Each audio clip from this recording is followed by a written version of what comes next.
The Christmas lights along Boylston Street blurred into streaks of red and gold as Marcus Chen pressed his forehead against the cold window of the Uber. His breath fogged the glass. Outside, couples walked arm in arm through the December slush, their laughter muffled by the car's interior.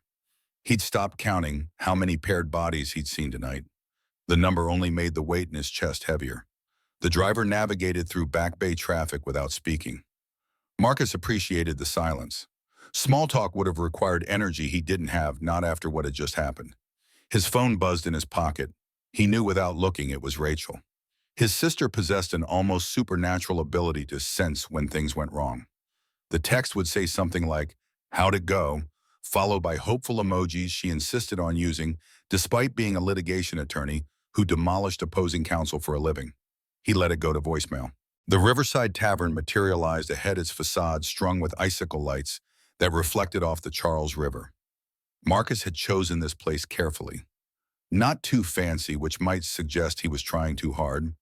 Not too casual, which might imply he didn't care. The perfect middle ground for a first date with someone that his sister had met at her gym 3 weeks ago and declared exactly your type with the confidence of someone who'd been married and divorced and thought that qualified her as an expert. Vanessa, yoga instructor, kind eyes in her profile photo. Late 20s, which meant she was younger than him by almost 15 years. But Rachel had insisted age was just a number when you clicked with someone.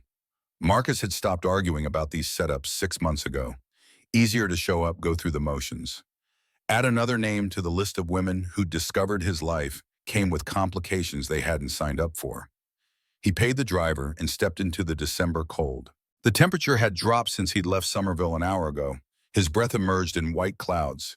He'd dressed carefully tonight, the blue Oxford Jennifer had bought him before everything changed, pressed until the collar stood crisp against his neck. Dark jeans without holes. Leather shoes he'd polished that morning while Sophie ate breakfast and asked why he was making them so shiny. "Because I want to look nice for someone, sweetheart. Are you going on another date?" The question had carried no judgment, just curiosity from a 7-year-old who'd learned that daddy sometimes went out at night and came home quieter than when he'd left. He'd confirmed it, and she'd nodded, already focused back on her cereal the way kids could shift attention like flipping channels. He'd been grateful she hadn't asked more. Hadn't asked if this one would work out, if this woman would stay, if Sophie would finally get what she'd been wishing for since she was old enough to notice other kids had mothers, and she did not. Inside the restaurant, warmth enveloped him along with the smell of wood smoke and craft beer. The hostess smiled with professional brightness and asked if he had a reservation. He gave Vanessa's name, watched the woman's expression shift into knowing sympathy when she said his date hadn't arrived yet. Would he like to wait at the bar or be seated? Seated. Waiting at the bar meant witnesses to his solitude, strangers who'd wonder why a middle-aged man sat alone on a Friday night 2 weeks before Christmas. At least at a table he could pretend he'd arrived early, that someone was definitely coming, that he wasn't the kind of person who got stood up. Except he wasn't stood up. Not yet. Vanessa was just late, traffic probably. Or maybe she was stuck at her last yoga class of the day, some student asking questions about proper downward dog form. Innocent explanations existed for tardiness. He was overthinking anxiety, turning probability into paranoia the way it always did before these encounters. The hostess led him to a corner table near the window. He could see the river from here, its surface catching light from the buildings along Memorial Drive. Across the water, Cambridge rose dark against the winter sky. MIT's dome stood outlined in shadows. He'd gone to school across that river, back when life had seemed full of straightforward paths: get the degree, find the job, marry the girl, build the future. None of the variables had included becoming a widower at 38 or raising a daughter alone through grief that never quite faded, just learned to coexist with daily routines. He ordered a beer he had no intention of drinking. The server brought it with practiced efficiency, set it on a coaster, and retreated. Marcus wrapped his hands around the cold glass and waited. 6:45 became 6:50. 6:50 became 7. His phone stayed silent.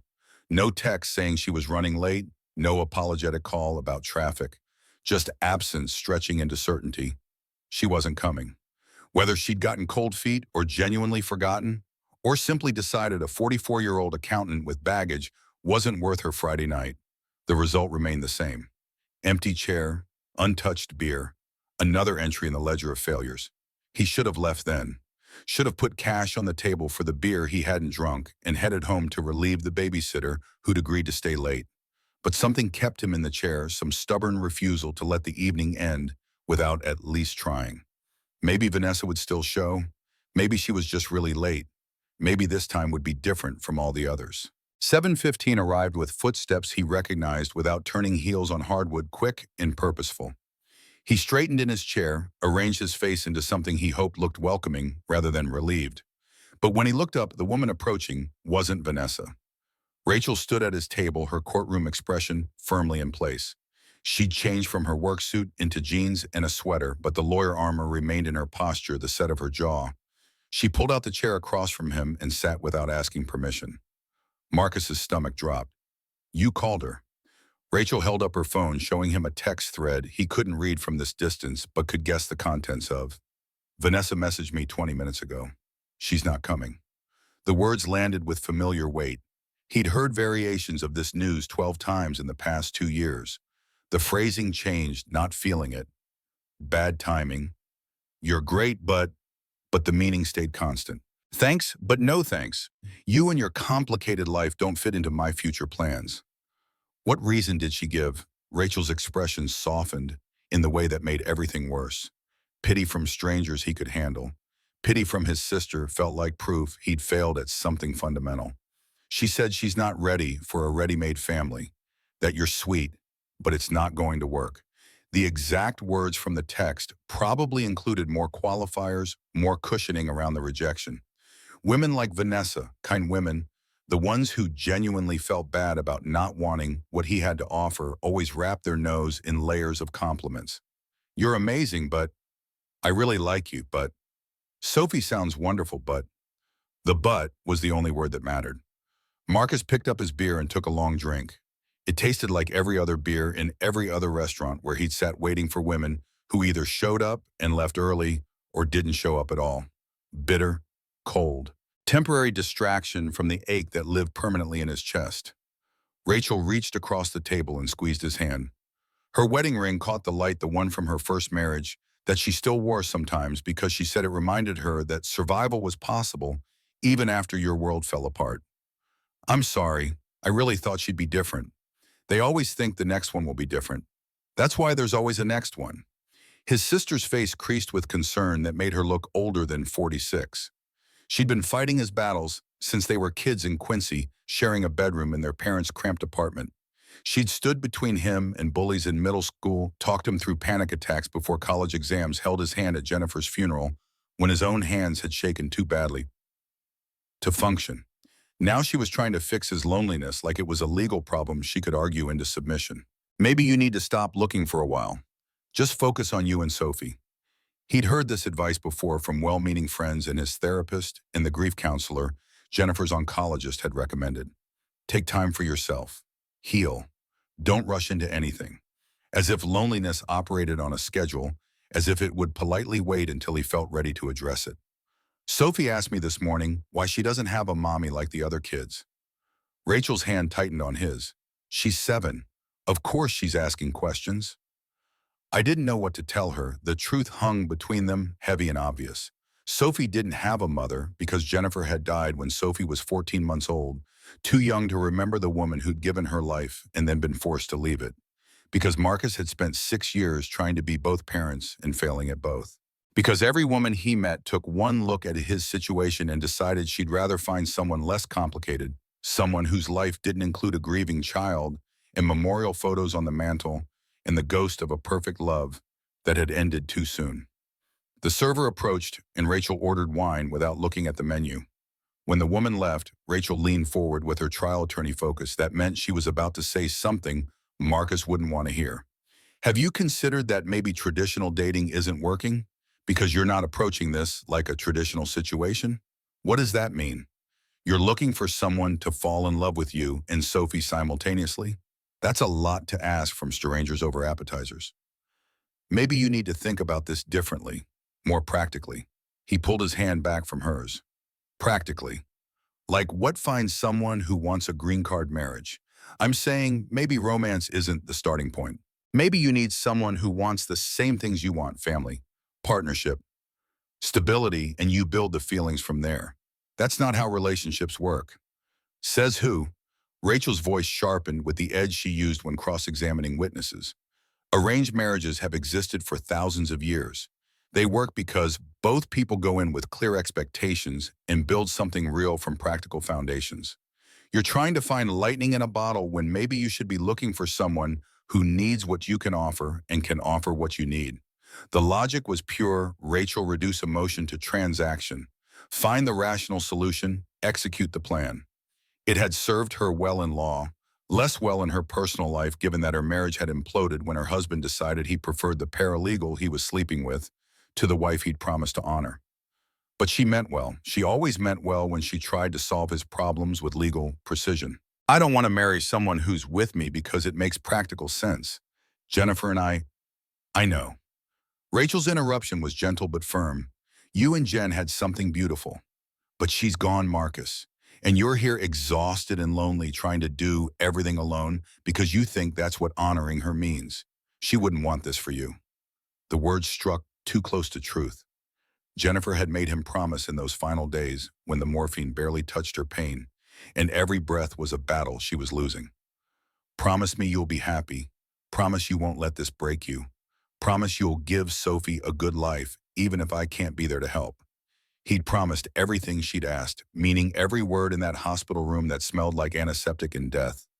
But promises made in grief were easier than promises kept in reality. Being happy required more than deciding to be happy.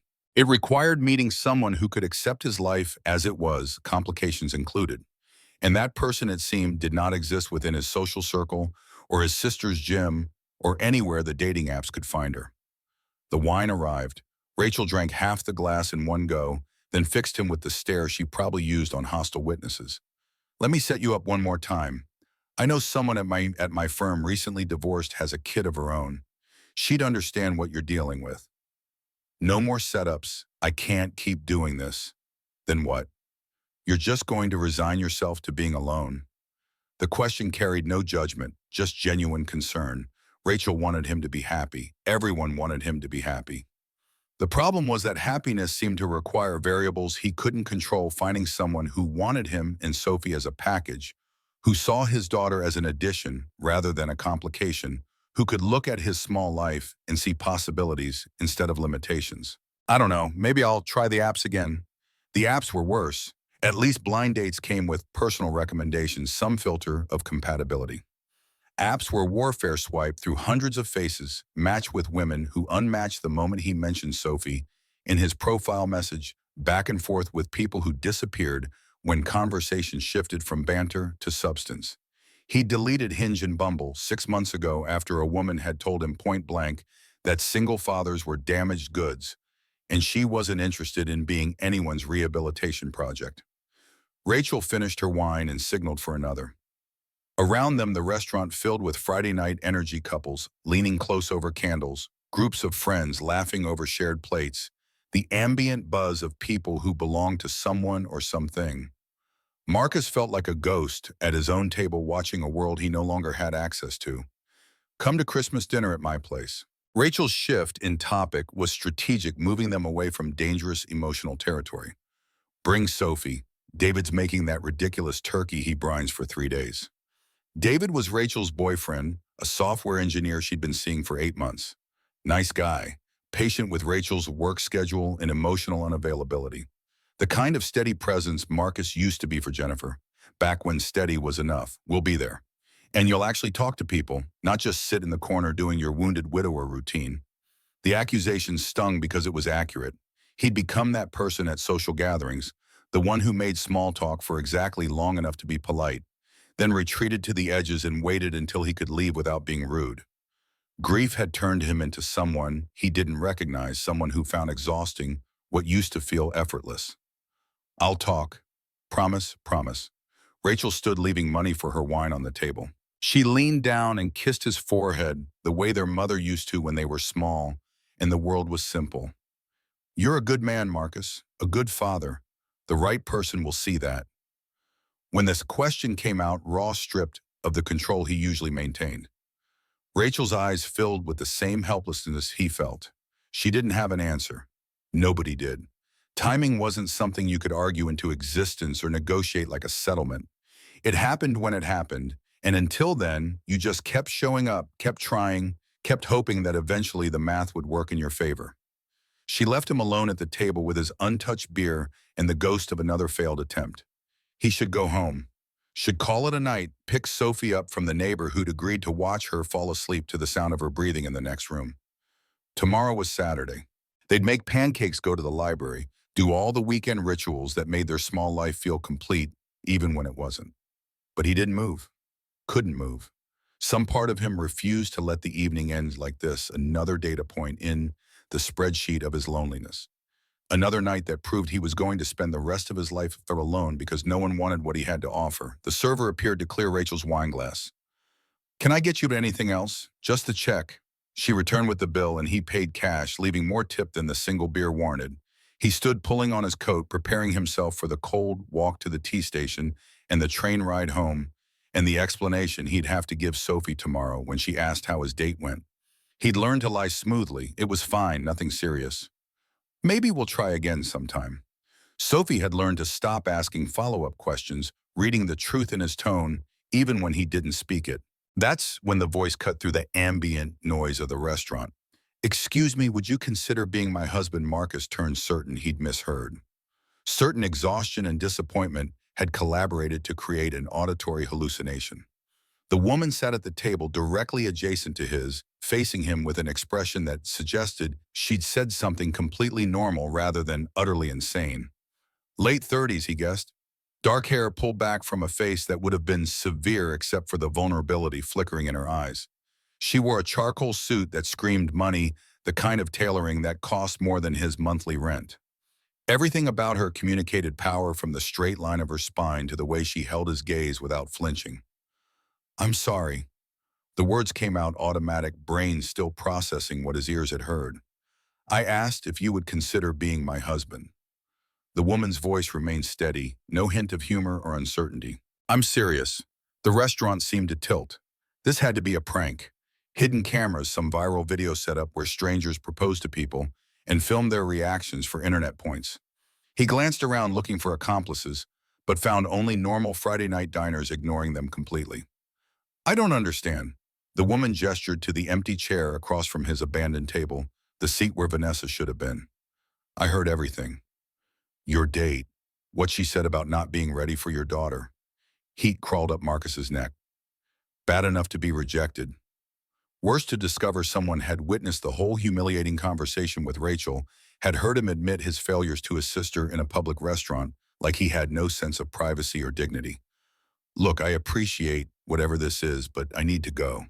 He turned toward the exit, but her next words stopped him. "Wait, please." The please carried enough weight to make him pause. He looked back. She'd stood from her table, not desperate, but firm, a woman used to being heard when she spoke. "I'm serious about my question. 5 minutes of your time. If you still think I'm insane after that, you can leave."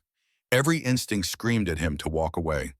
This was how horror movies started. Stranger makes bizarre offer, protagonist ignores red flags, everything ends badly. But something in her expression stopped the refusal before it formed. Not pity, which he'd learned to identify from across a room, something more like recognition, the way you felt when you saw your own reflection in unexpected places. He sat back down. The woman returned to her table but angled her chair so they faced each other across the narrow gap between their setups. Up close, he could see the exhaustion lines around her eyes, the tension in her jaw. Whatever mask she wore for the world, it was starting to crack. "My family has been pressuring me to get married for 3 years."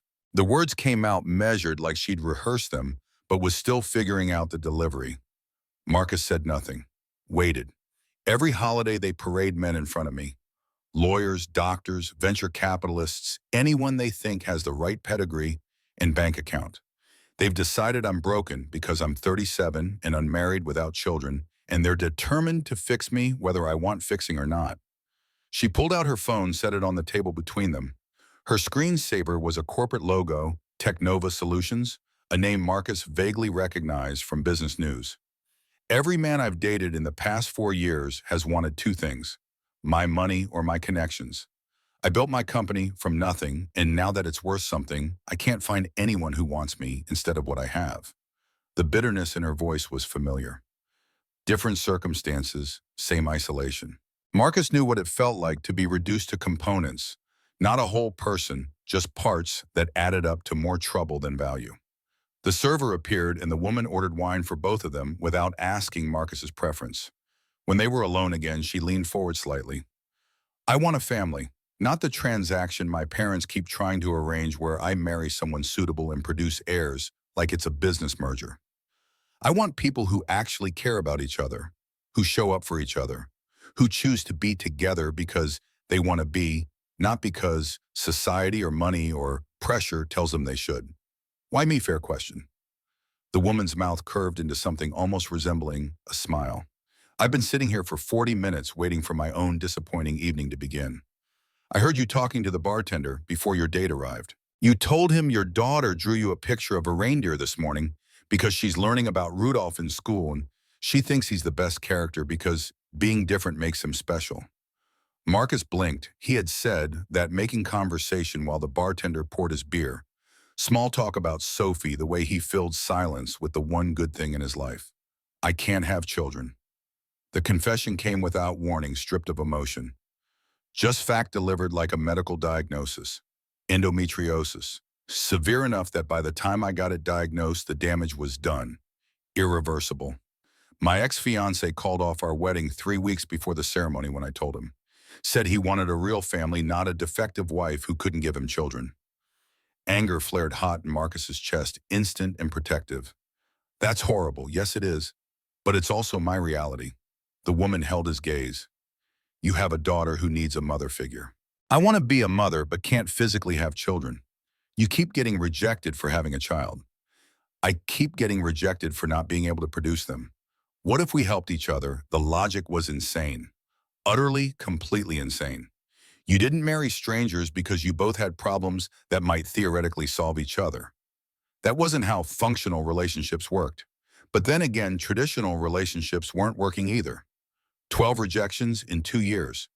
How many more before he gave up entirely, before Sophie stopped asking about getting a mother, before he became one of those people who convinced themselves they preferred being alone? I don't know anything about you. Not even your name. Elena Hartwell. I'm CEO of Technova Solutions, cybersecurity software for financial institutions. Started the company 11 years ago in my garage after leaving a job at State Street where I was criminally underpaid and professionally underestimated. Now we have 220 employees and 47 million in annual revenue. She recited the facts like items on a resume, achievements measured in metrics that meant nothing to human connection, but everything to proving her worth in the world she came from. I'm 37, born and raised in Boston Back Bay specifically. My parents are difficult in ways that would take hours to fully explain. I have no siblings. I like Thai food and documentaries about deep space. I hate small talk and people who chew with their mouths open. Despite everything, Marcus felt his lips twitch toward a smile. The specificity was oddly charming, these random details that painted a picture of someone real beneath the corporate polish. Marcus Chen, 44, forensic accountant at Morrison & Associates. I catch people who steal from their own companies, analyze financial patterns, identify fraud, testify in court when cases go to trial. My daughter Sophie is 7. She loves art and hates broccoli with a passion usually reserved for war criminals. My wife Jennifer died 6 years ago from ovarian cancer. I've been alone ever since. Elena nodded slowly as if he'd confirmed hypotheses she'd already formed. I looked you up while you were waiting for your date. His eyebrows rose. That was fast. I make 6-figure decisions daily. Basic due diligence is reflexive at this point. She reached into the leather bag at her feet and pulled out a manila envelope, slid it across the space between their tables. Marcus opened it with hands that didn't feel entirely like his own. Inside 20 pages of legal language. He flipped through his accounting brain, automatically parsing the structure. Prenuptial agreement. Separation of finances. No claim to her company or personal assets. Provisions for Sophie's education and health care. Dissolution terms if either party wanted out after 2 years minimum. It was the most romantic and unromantic document he'd ever seen. You've been planning this, not a question. Elena's expression shifted something raw moving beneath the surface. I've been alone for 4 years, Marcus. Since Bradford, my ex decided I was defective merchandise. I'm tired of being alone. Tired of my parents treating me like I'm incomplete because my body won't cooperate with their expectations. Tired of dates with men who see dollar signs instead of a person. Her voice dropped lower, nearly swallowed by the ambient noise of the restaurant. And I think you're tired too. Tired of rejection. Tired of doing everything alone. Tired of your daughter asking for something you can't give her. The words hit because they were true. He was tired. Bone deep, soul level exhausted in a way that sleep couldn't touch. Exhausted from being both parents, from working full-time while trying to show up for school events and soccer practice and art class. From calculating whether he could afford new shoes for Sophie or if last year's would work one more season. From lying to his daughter when she asked why she didn't have a mother, why her family looked different from everyone else's. This is insane. The words lacked conviction even as he spoke them. Probably. Elena's mask slipped entirely for just a moment, and underneath was raw vulnerability that matched his own. But I'm willing to try if you are. The server returned with their wine. Elena picked up her glass but didn't drink, just held it like a prop between them. Marcus wrapped his fingers around his own glass, feeling the cold condensation against his palm. Let's eat. Get to know each other like normal people on a normal date. You can tell me about Sophie, about your work, about what you actually want from life. I'll do the same. After dessert, you can decide if I'm too crazy to consider, or if maybe, just maybe, this insane idea has potential. What if I say no, then we finish dinner? Go our separate ways and never see each other again. No pressure, no obligation. Just two lonely people who had a strange conversation on a Friday night in December. And if I say yes, then we figure out what comes next. Together. The word hung in the air between them, weighted with implications that terrified and tempted in equal measure. Together. Not alone anymore. Not doing everything himself, not being the only one Sophie depended on, not carrying the weight of single parenthood without anyone to share the burden. But also not in control, not independent, not able to pretend he had everything handled when he very clearly did not. Marcus looked at Elena Hartwell across the gap between their tables. This woman who'd approached a stranger with an insane proposal, who'd done her research and come prepared with legal documents, who was offering him something that should have been crazy, but somehow made more sense than any of the traditional dating he'd been attempting for 2 years. He thought about going home tonight and telling Sophie the date hadn't worked out again. Thought about spending another year alone, another year of rejections and failed setups and slow resignation to permanent solitude. Thought about Sophie's wish for a mother, about promises he'd made to Jennifer, about the life he wanted versus the life he had. Then he thought about this woman who'd admitted she couldn't have children, who'd been called defective by someone who should have loved her, who'd built a company from nothing and still felt incomplete because society told her a woman without children was somehow less than whole. Okay, the word escaped before he could overthink it. Okay, let's have dinner. Let's talk like normal people. And at the end, I'll decide if you're completely insane or just insane enough to work. Elena's smile transformed her face, erasing years and revealing someone younger, more hopeful beneath the armor. I can live with those terms. Marcus signaled the server and asked to move to Elena's table. The woman looked confused but accommodated, clearing his abandoned setup and bringing fresh place settings. He slid into the chair across from Elena, close enough now to see the flecks of amber in her dark eyes, the tension lines bracketing her mouth. Tell me about Sophie. The request opened floodgates. Marcus found himself talking more than he had in months, maybe years. He described Sophie's talent for drawing, how she could lose herself for hours with paper and colored pencils. The times she'd tried to give their neighbor's dog a bath and flooded the backyard, turning it into a muddy disaster zone. Parent-teacher conferences where he sat alone among couples and felt like an imposter. Like any minute someone would figure out he was failing at the most important job he'd ever have. Elena listened with an intensity that was almost uncomfortable. She didn't look at her phone once, didn't let her attention wander to other tables or the television over the bar, just focused on him, completely asking follow-up questions that proved she was actually processing information rather than performing politeness.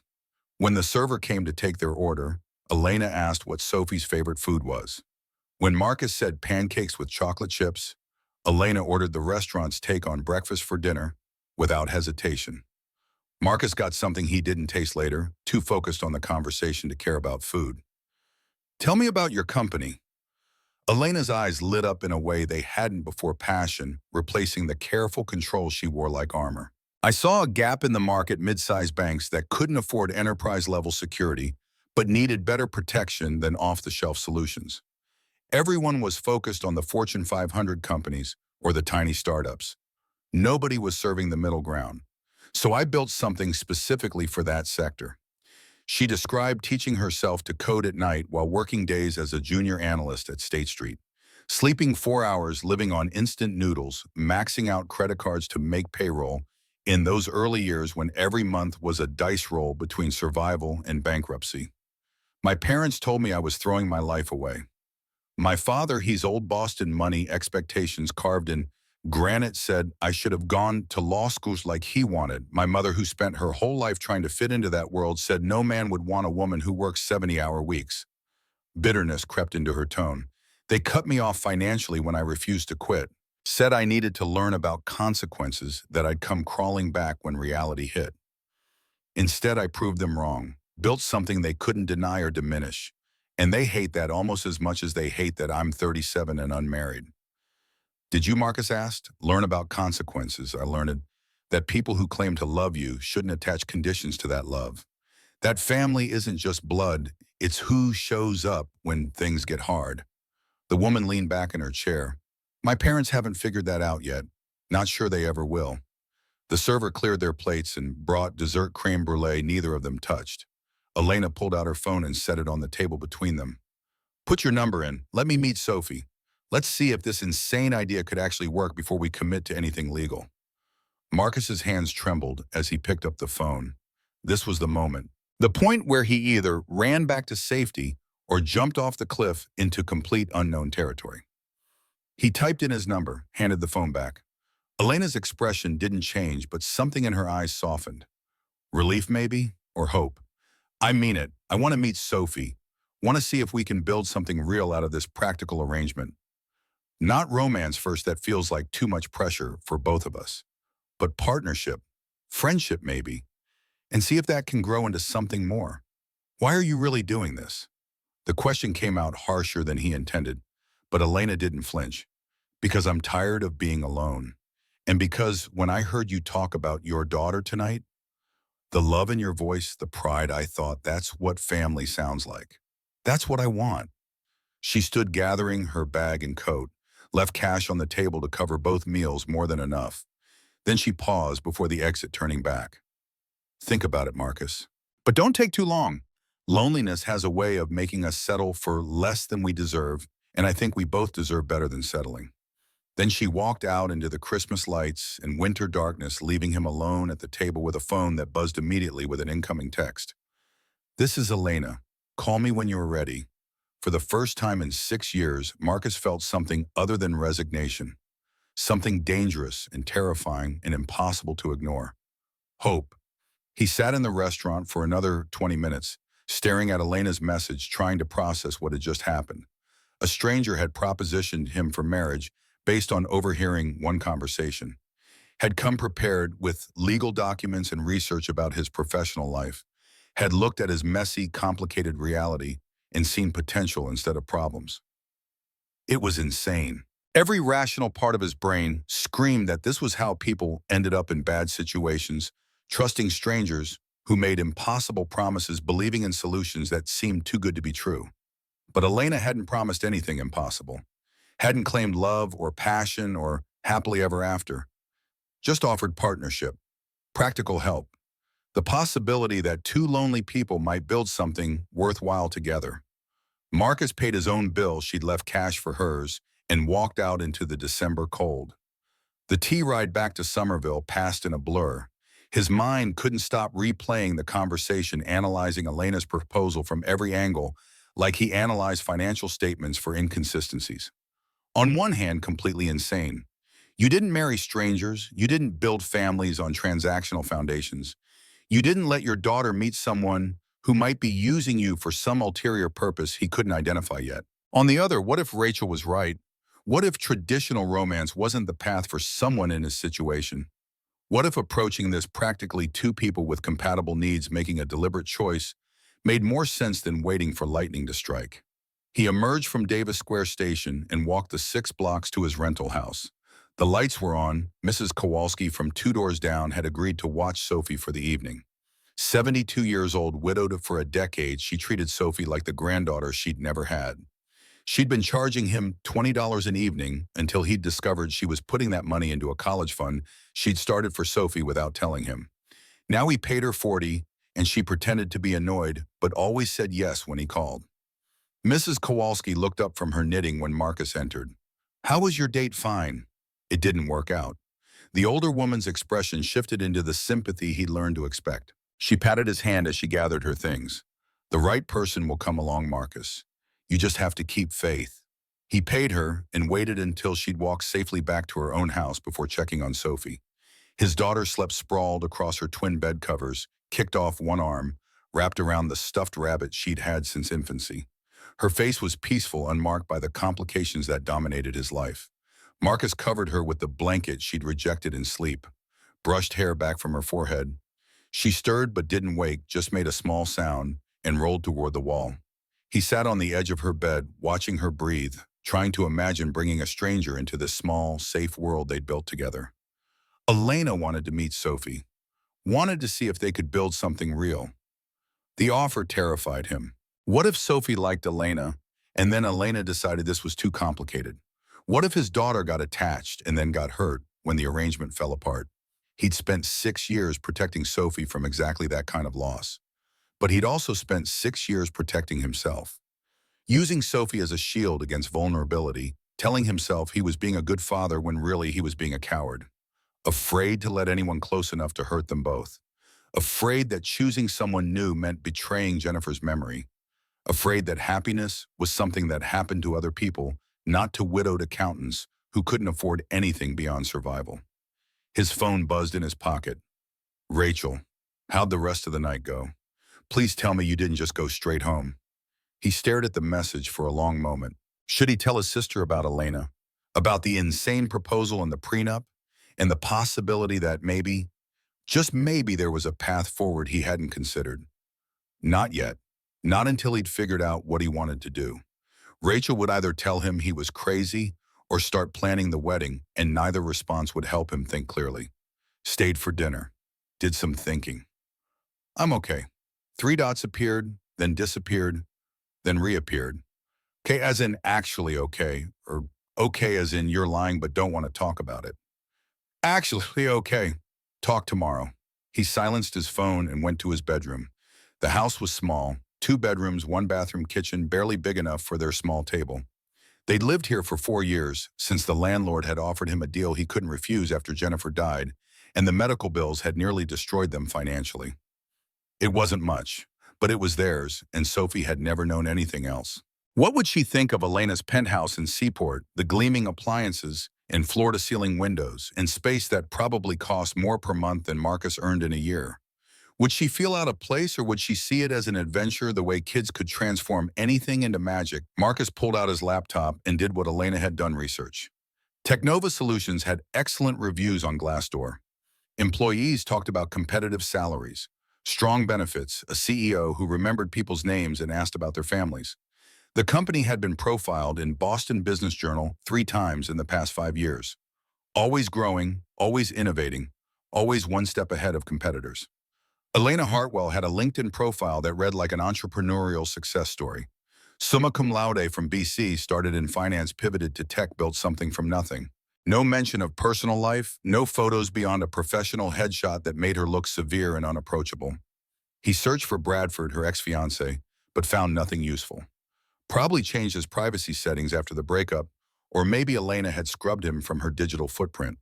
Either way, the man remained a ghost, present only in the damage he'd done. Marcus closed his laptop and lay in bed staring at the ceiling. The heating system ticked and groaned.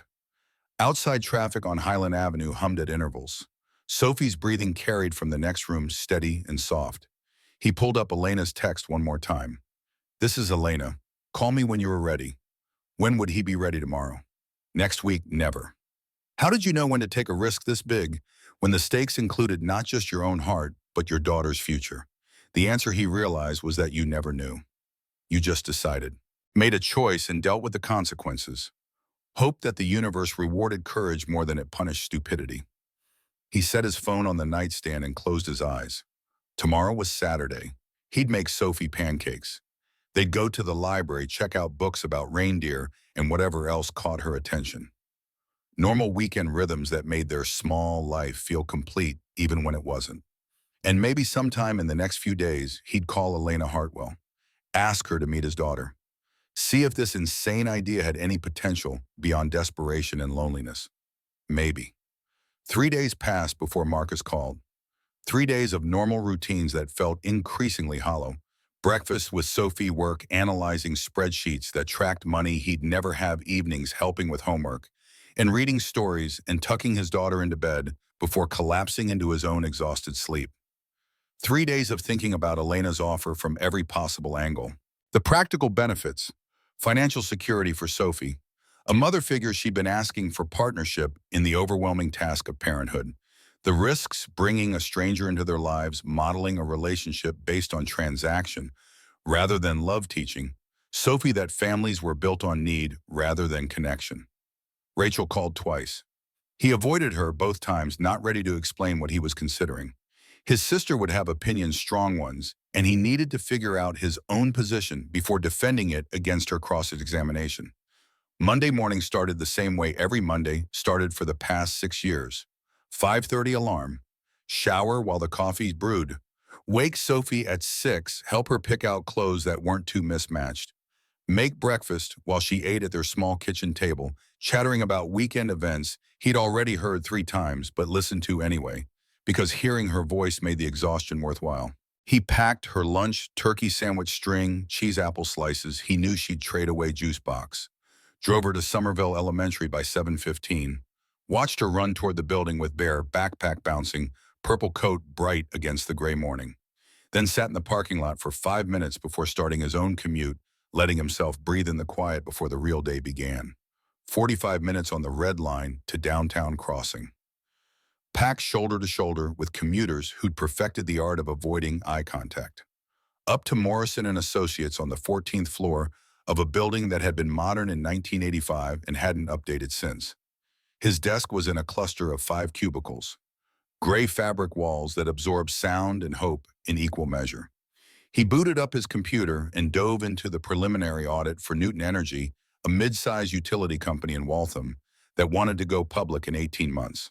His job was finding problems before the SEC did, tracking every expense, every asset, every liability, looking for patterns that didn't fit, numbers that were too clean, transactions that happened at convenient times. He was good at this work, had a knack for seeing what other accountants missed, connections that weren't obvious until you looked at the full picture instead of individual pieces. But it was also mind-numbing. Hour after hour of comparing figures, building models, testing assumptions. The kind of work that let your mind wander if you weren't careful.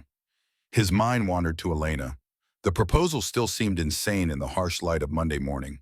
Marriage to a stranger because they were both lonely and could theoretically solve each other's problems. It sounded like the premise of a bad reality show, not real life. Except Elena hadn't seemed unreal. She'd been direct, practical, almost clinical in her assessment of their situation. No promises of love or passion, just partnership that might possibly become something more. 2 people making a deliberate choice instead of waiting for feelings that might never arrive. At lunch, Marcus pulled up his personal spreadsheet, the password-protected file where he tracked every dollar of his life. The numbers told their brutal story. Monthly income after taxes, $4,200. Rent, $2,400. After-school care for Sophie, $800. Utilities, $200. Car payment and insurance, $300. Groceries, $600. Everything else: clothes, entertainment, unexpected expenses, whatever was left. He was saving roughly $400 a month. At that rate, he'd have enough for a down payment on a modest house in 17 years. Sophie would be graduated from college by then, assuming he could afford to send her to college at all. His current savings, $12,000, would cover maybe 1 semester at UMass if she lived at home. The partner track Ted Morrison kept dangling would help. Senior accountants made 90,000 base plus bonuses. But partner track also meant 60-hour weeks, weekend work, constant travel. How was he supposed to do that while raising Sophie alone? If he married Elena, Sophie's education would be covered. She'd have opportunities Marcus couldn't provide alone. Private school if she wanted it. Art classes at actual museums instead of the free programs at the community center. College without crushing debt. A future that didn't require choosing between dreams and financial reality. All it would cost was his pride, his independence, his belief that he could do this alone. His phone buzzed. Text from Mrs. Kowalski. Sophie asked if you're going on another date soon. Told her you might be. Hope that's okay. Marcus stared at the message. How did you explain to a 7-year-old that daddy was considering marrying someone she'd never met because a stranger had made a practical proposal in a restaurant? You didn't. You either made the decision and dealt with the consequences, or you walked away and kept struggling alone. He pulled up Elena's contact, stared at her name on a screen, imagined calling, saying yes, letting this insane plan move forward. Imagined saying no, deleting her number, going back to failed setups in slow resignation. His finger hovered over the call button. Tuesday was worse. Sophie woke up complaining her throat hurt. Marcus felt her forehead fever, not high, but present. He called in sick to work using one of his 3 allowed days without dipping into vacation time he was saving for Sophie's spring break. Spent the day monitoring her temperature, feeding her popsicles, letting her watch more television than he usually allowed. By afternoon, she'd fallen asleep on the couch. Marcus sat in the kitchen, laptop open to Newton Energy financials. He couldn't focus on mine, circling back to Elena's offer. His phone rang. Rachel, ignoring her again, felt like cowardice, and she'd just show up at his house if he kept avoiding her. You've been dodging me. His sister's voice carried no judgment, just statement of fact. Sophie's sick. I've been busy. Bullshit. What's going on? Marcus hesitated. Rachel was his closest confidant. Had been since they were kids sharing a bedroom because their parents couldn't afford anything bigger. She'd helped him through Jennifer's death, sat with him at the funeral, held Sophie while he fell apart. If anyone would understand, it would be her. I met someone. Silence on the line, then careful optimism. That's good. Who is she? It's complicated. He explained the whole surreal encounter. Elena's proposal, the prenup, her reasons. When he finished, Rachel was quiet for a long moment. Are you considering it? I don't know. It's insane. It's practical. Rachel's lawyer brain kicked in immediately. Honestly, Marcus, it's not that different from how wealthy families used to arrange marriages. Strategic alliances, mutual benefit. Both parties know exactly what they're getting into. That was centuries ago. Please. It still happens in some circles. And this woman, Elena, she's being honest about what she wants. No pretense of love, no false expectations. Just two people helping each other out. That's more honest than half the marriages I see in divorce court. What about Sophie? What about her? Rachel's voice gentled. She'd gain a mother figure, financial security opportunities you can't provide alone. Seems like she'd benefit most from this arrangement. And what do I tell her? That daddy married a stranger because it made economic sense. You tell her you found someone who cares about both of you, who wants to be part of your family. Kids are more adaptable than we give them credit for, Marcus. Sophie just wants you to be happy. She wants a complete family. This could give her that. At what cost? At the cost of your pride. Rachel's tone sharpened, which frankly you can afford to lose. You're a great father, but you're also exhausted. I can hear it in your voice. How long can you keep this up? Working full-time, raising Sophie alone, trying to date women who reject you the moment they learn about your situation. So I should just marry this woman. I'm saying you should at least meet her again. Let her meet Sophie. See if there's potential for something real to develop. You might be surprised. After they hung up, Marcus sat in the quiet house listening to Sophie's congested breathing from the living room. Rachel had a point. He was exhausted. The kind of exhaustion that sleep couldn't fix, that came from carrying everything alone for too long. Maybe Elena was right. Maybe this insane idea could actually work. Wednesday evening after Sophie was asleep, Marcus called. Elena answered on the second ring. You're overthinking this. Despite everything, Marcus almost laughed. How do you know? Because I've been doing the same thing. I almost deleted your number twice. Started to convince myself you were right, that this was crazy, that I should just accept being alone. A pause waited with things unsaid. I'm scared too, Marcus. This isn't easy for me either. I have a daughter. She's been through enough losing her mother. I can't bring someone into her life unless I'm sure. You'll never be sure. That's not how life works. Elena's voice carried certainty born from experience. But staying alone because you're afraid of failure, that's not protecting Sophie. That's protecting yourself. The words stung because they were true. He had been protecting himself, using Sophie as justification for avoiding risk, telling himself he was being responsible, when really he was being cowardly. Saturday, the word came out before he could overthink it. There's a park near my house, Lexington Common, 10 in the morning. Bring whatever you need to feel comfortable. I'll be there with Sophie. Silence on Elena's end. Then quietly, thank you. Don't thank me yet. We might meet and realize this is completely impossible. Or we might meet and realize it's not.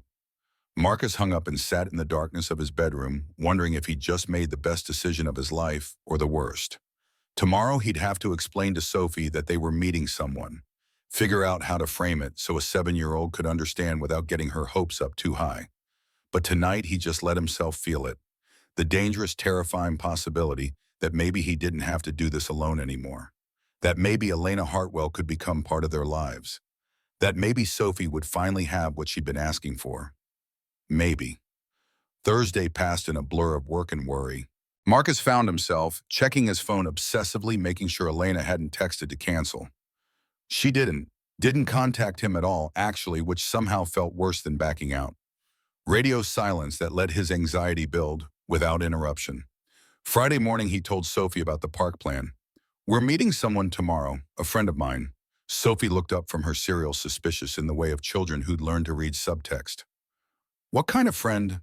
Her name is Elena. She's someone I met recently. She wants to meet you. Is she your girlfriend? No. Then because honesty mattered even when it complicated things, not exactly. She's just someone I'm getting to know. Someone who might become important in our lives if we all get along. Sophie processed this syrup dripping from her spoon. Okay. Can I bring my sketchbook? Of course. The easy acceptance startled him. He'd prepared for questions for concern for Sophie to push back against meeting a stranger. But she just nodded and returned to her breakfast, already moving on to the next thought. Marcus envied that resilience. The ability to accept new information and adapt without spiraling into anxiety about all possible outcomes. Kids lived in the present in ways adults forgot how to do. That night, he lay awake running scenarios. What if Sophie hated Elena on sight? What if Elena took one look at their modest life and realized she'd made a mistake? What if this whole thing blew up spectacularly and left Sophie more damaged than before? What if it worked?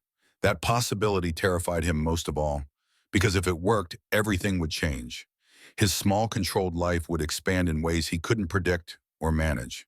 He'd be vulnerable again, dependent on someone else's choices and constancy, open to the kind of loss that had nearly destroyed him 6 years ago.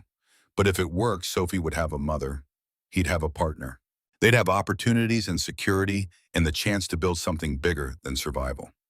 He fell asleep sometime after 2 dreams, full of frozen moments: Jennifer's face, Sophie's laugh, Elena's eyes watching him across a restaurant table, all of it swirling together into images that made no sense when examined, but felt weighted with meaning while he slept.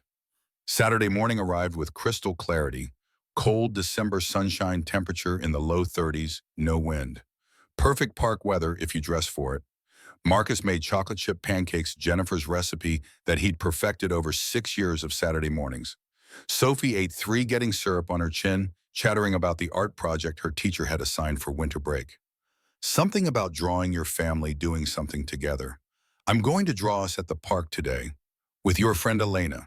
What if you don't like her? Sophie considered this with 7-year-old seriousness. Then I'll draw us at the park with just you and me. But I think I'll like her. You wouldn't bring someone mean to meet me. The faith in her voice made his chest tight. She trusted him. Trusted that he wouldn't bring someone into her life who would hurt her. He couldn't betray that trust. They drove to Lexington Common, 15 minutes from their house. Marcus had chosen this park deliberately neutral territory, not too far from home, if they needed to leave quickly, familiar enough that Sophie would feel comfortable. They'd been here dozens of times. She knew where the good swings were, which trees climbed best, where the ducks congregated near the pond. Elena was already there when they arrived. Marcus spotted her from the parking lot sitting on a bench near the pond, transformed from the CEO he'd met into someone softer. Jeans that looked expensive but casual. Navy sweater, winter boots, hair down instead of pulled back falling past her shoulders in waves. She could have been any normal woman spending Saturday morning at a park. She stood as they approached, and Marcus saw genuine nervousness in her expression. Good, at least he wasn't the only one terrified. Elena, this is Sophie. Sophie, this is Elena. Sophie studied Elena with the brutal honesty of children, no social filters to soften observation. Hi, you're pretty, Elena smiled, and it reached her eyes in a way her professional mask never had. Thank you, you're pretty too. I love your coat. It's purple, that's my favorite color. Sophie held up a paper bag. I brought bread to feed the ducks. Do you want to come? I'd love to. They walked toward the pond, Sophie running ahead while Marcus and Elena followed at a distance. The December air was cold but not brutal, just sharp enough to keep you alert. Marcus shoved his hands in his pockets, hyper-aware of Elena beside him. Thank you for coming. The words came out quieter than he'd intended. Thank you for calling. Elena watched Sophie scatter breadcrumbs at the water's edge. She looks like you. She has her mother's eyes. I know. I assumed. Elena glanced at him. I'm sorry, that must have been awful. It was. Still is sometimes. Marcus surprised himself with the honesty. Jennifer and I were high school sweethearts. Got married young, had Sophie right away. When she got sick, it felt like the universe was punishing me for being too happy, too early.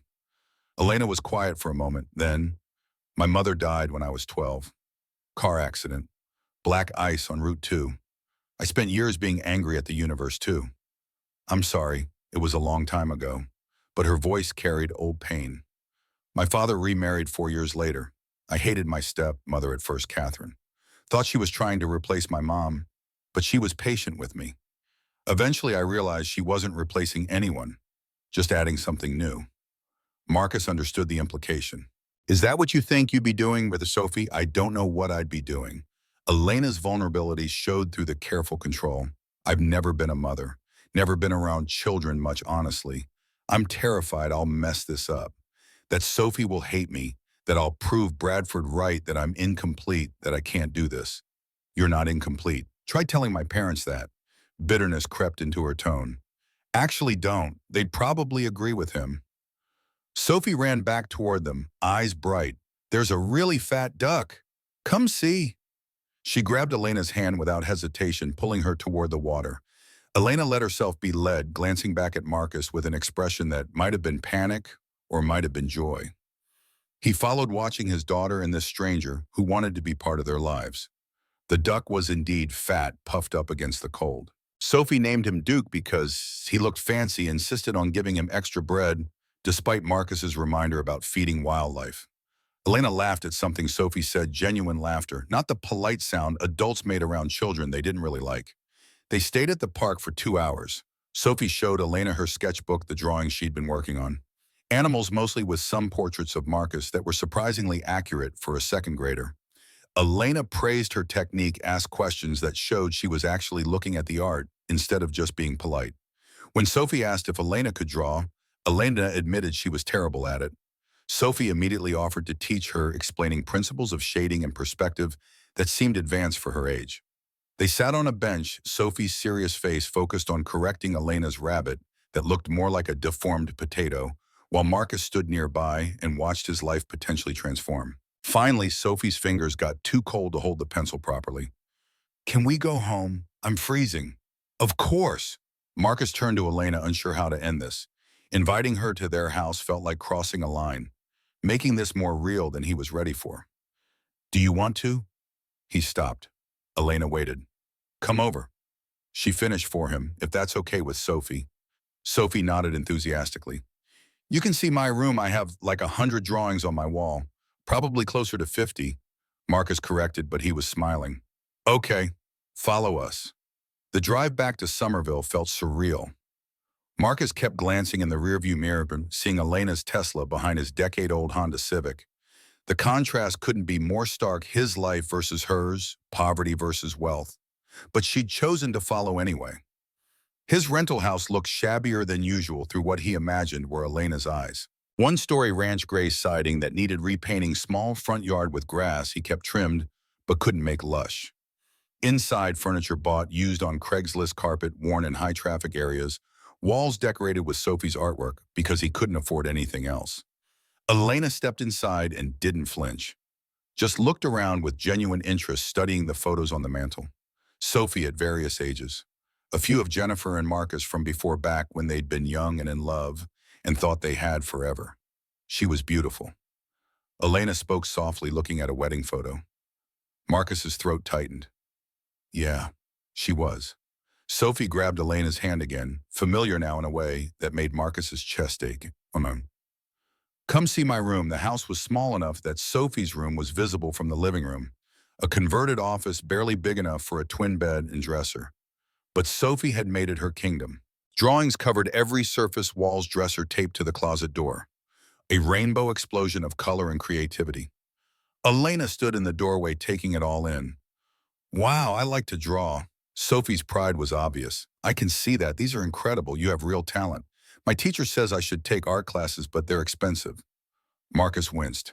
He'd explained that private instruction cost money they didn't have, but Sophie had internalized it as him not valuing her enough to invest. Elena knelt to Sophie's eye level. Have you ever tried watercolors? No. Are they fun? They can be. They're also tricky, but I bet you'd be amazing at them. She glanced up at Marcus. My stepmother teaches watercolor classes at the Museum of Fine Arts. For kids. If you're interested, I could ask about enrollment. Elena, I'm not offering to pay, just offering to ask about it. Whether you enroll Sophie is up to you. The careful phrasing, not imposing. Just providing information. Marcus found himself nodding. They stayed for an hour. Elena sat on Sophie's floor, letting a 7-year-old teach her how to draw. Her rabbit looked catastrophically bad, which made Sophie laugh until she couldn't breathe. Marcus stood in the doorway watching, feeling something crack open in his chest that had been sealed shut for 6 years. When Elena finally said she needed to leave, Sophie hugged her. Not a quick, polite hug, a real one, arms wrapped tight, head against Elena's stomach. Can you come back? Elena looked at Marcus, question in her eyes. He nodded. If your dad says it's okay, I'd love to come back. Daddy, yeah, sweetheart. She can come back. After Elena left, after Sophie went to bed, still talking excitedly about her new friend, who couldn't draw, Marcus sat alone in the living room. His phone buzzed. Thank you for today. Sophie is wonderful. You're doing an amazing job raising her. Marcus stared at the message for a long time before responding. Thank you for coming. She really liked you. 3 dots appeared, disappeared, and appeared again. I really liked her too. And you. A pause then. Would it be okay if I came back next Saturday? Yes, that would be okay. Good. See you then. Marcus set down his phone and let himself feel it, the dangerous, terrifying thing he'd been trying to avoid. Hope that this insane idea might actually work, that Elena might become part of their lives, that Sophie might finally have what she'd been asking for, that Marcus might not have to do this alone anymore. He pulled out his laptop and opened the prenup Elena had given him, read through it carefully this time, analyzing terms with his accountant's eye. It was fair, generous even, protected both parties while providing significant security for Sophie. Education fully funded, healthcare covered, dissolution terms that didn't leave anyone destroyed financially. It was the foundation for a partnership. Not romance, not passion, not the kind of love he'd had with Jennifer, but maybe something else, something practical that could grow into something real if they gave it time and effort. His phone rang. Rachel, I'm calling because I have excellent instincts and I know you're overthinking something. Spill. Marcus told her about the park, about Sophie's instant connection with Elena, about the hour in his house where a stranger had sat on his daughter's floor and genuinely engaged with her art. So what's the problem? The problem is I'm terrified. What if this doesn't work? What if Sophie gets attached and Elena decides it's too hard? What if it does work? Rachel's voice gentled. What if you finally get to stop carrying everything alone? What if Sophie gets a mother and you get a partner and your life becomes easier instead of harder? That seems too good to be true, because you've trained yourself to expect failure. Jennifer died and you decided that was your fault, somehow that you don't deserve happiness anymore. But that's bullshit, Marcus. You deserve good things. Sophie deserves good things. And maybe Elena is offering exactly what you both need. She's rich, I'm not. Her parents are going to hate me. Probably. So what? You're not marrying her parents. You're marrying her if you decide to do this. And she seems pretty clear about choosing you over their approval. I haven't decided anything yet. Yes, you have. Rachel's lawyer voice emerged confident in her reading of evidence. You've already decided you're going to try this. You're just working up the courage to admit it to yourself. After they hung up, Marcus sat in the quiet of his house. Around him, evidence of the life he'd built alone, Sophie's drawings, Jennifer's photo furniture carefully maintained despite being secondhand. A small life, a limited life. But his. Except it wasn't enough anymore. Sophie needed more. Deserved more. And maybe possibly Elena Hartwell could provide it. He pulled up her contact, typed out a message. Can we meet this week, just the two of us? I want to talk about this seriously, about what it would actually look like if we did this. Her response came within seconds. Tuesday night. There's a coffee place in Harvard Square, Cafe Algiers. 7 p.m. I'll be there. Marcus set down his phone and let himself breathe. He was really doing this.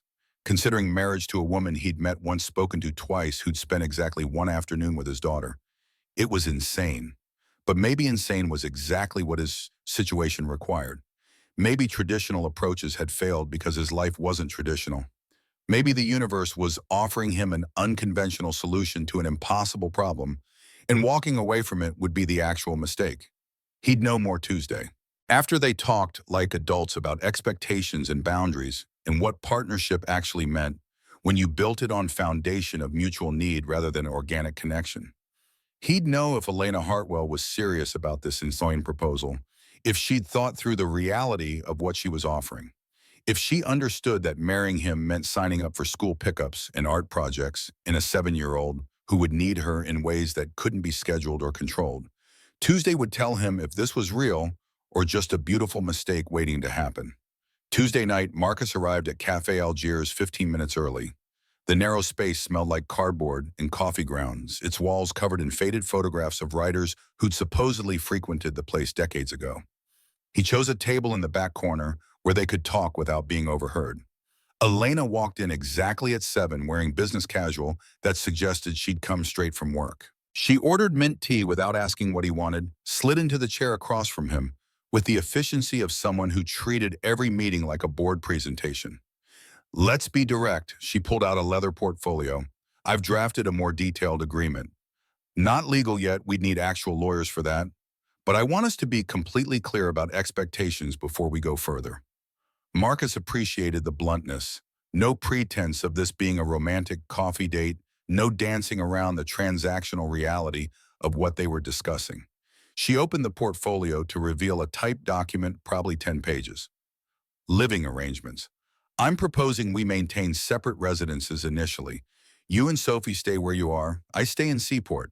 We spend structured time together, weekends, some weeknights, and see how it goes for 6 months. If it's working, we consolidate households. If it's not, we dissolve the arrangement before making it legal. Smart. Marcus scanned the page.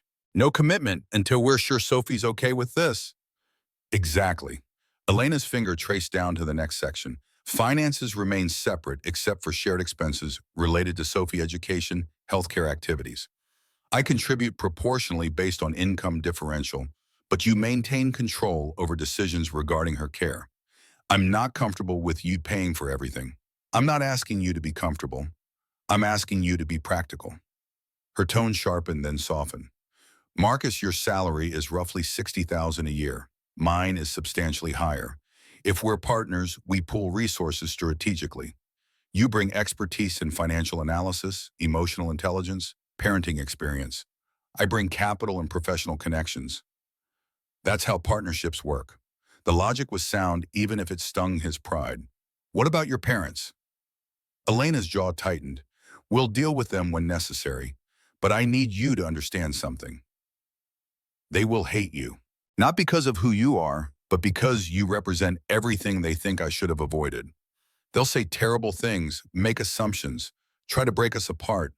And you're okay with that. I haven't spoken to them in 3 years except for mandatory holiday appearances. Their approval stopped mattering when they told me I was defective for not producing grandchildren on their timeline. She met his eyes directly. If you need me to choose between you and them, I'm choosing you. But you need to be prepared for what that choice costs.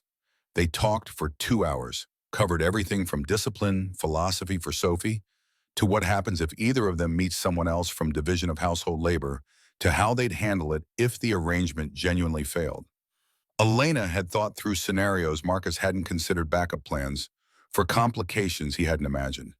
By 9 p.m., they'd outlined something that almost made sense. A partnership built on mutual need with clear boundaries and exit strategies designed to give Sophie stability while protecting both adults from catastrophic loss. One more thing. Marcus closed the portfolio. If we do this, I need you to promise you won't hurt her. Sophie, I mean, if you're going to bail, do it now before she gets attached. I'm already attached. Elena's mask slipped.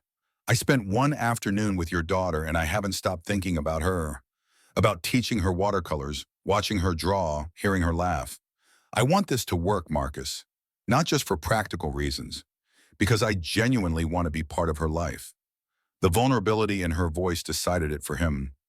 Okay, let's try this. 6 months like you said. Structured visits, see how it goes. If Sophie's happy and we're functioning as a unit, we make it official. Elena's hand reached across the table, found his. Her grip was warm, steady. Thank you for taking a chance on this. Thank you for being crazy enough to ask. The next 8 Saturdays blurred into a pattern that started feeling like family. Elena arrived at 10 dressed in increasingly casual clothes, jeans and sweaters replacing the business armor, hair loose instead of controlled. Sometimes they went to parks, other times museums Sophie loved.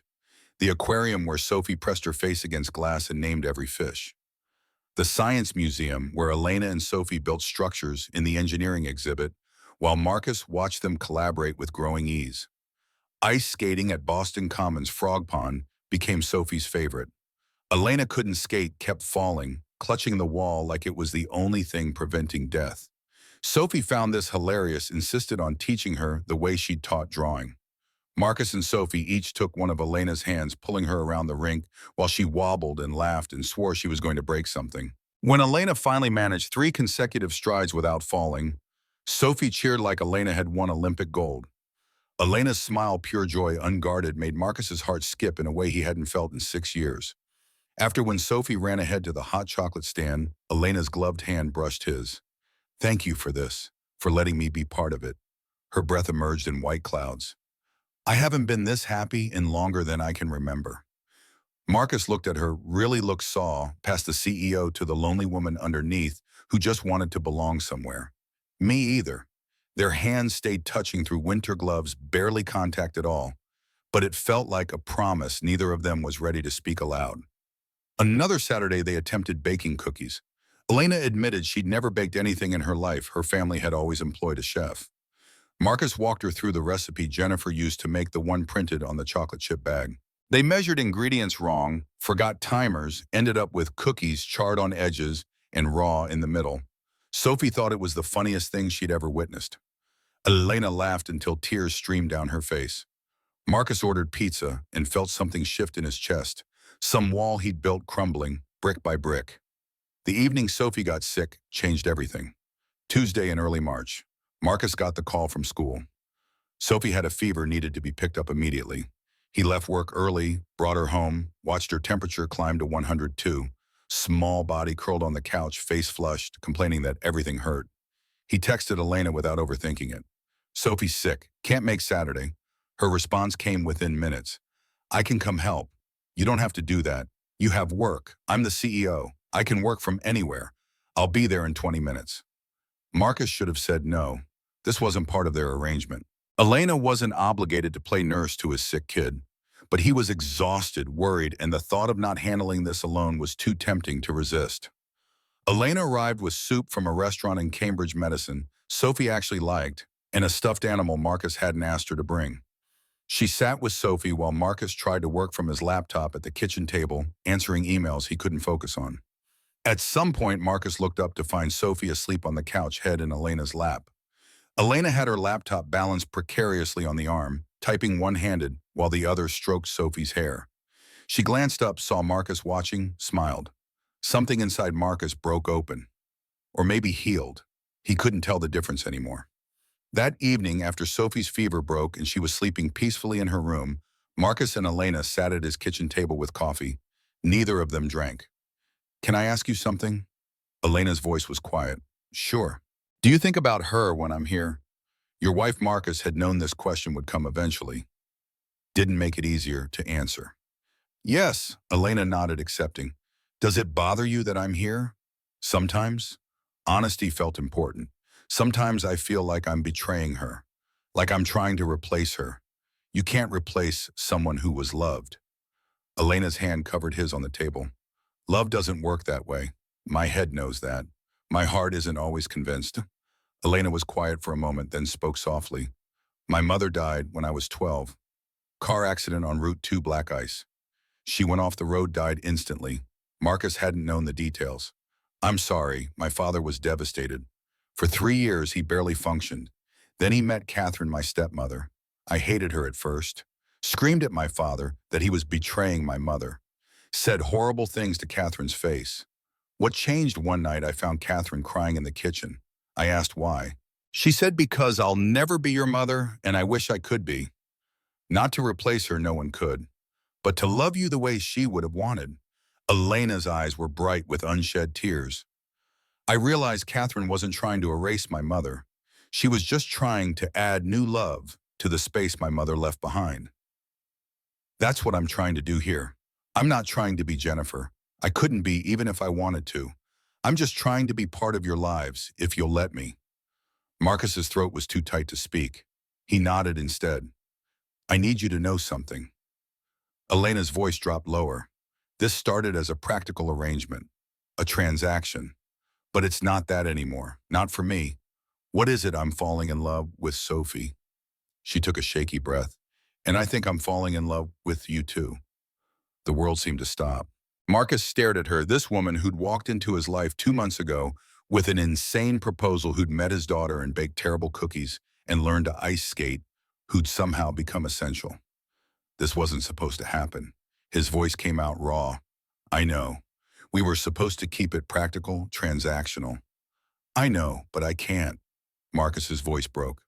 "I can't keep it practical anymore because somewhere along the way I started falling for you too." Elena's breath caught. "Really? Really? You're brilliant and kind and terrible at drawing. You make Sophie laugh. You make me feel like maybe I don't have to carry everything alone. And that terrifies me. It terrifies me too." Elena came around the table. Marcus stood to meet her. They faced each other across 3 feet of kitchen linoleum, across the gulf of everything that separated them, wealth and poverty, her future and his past. Then Elena closed the distance and Marcus met her halfway. The kiss was soft, tentative tasting of coffee and possibility. Elena's hand came up to cup his face and Marcus pulled her closer, feeling her warmth against him. It wasn't passionate or desperate.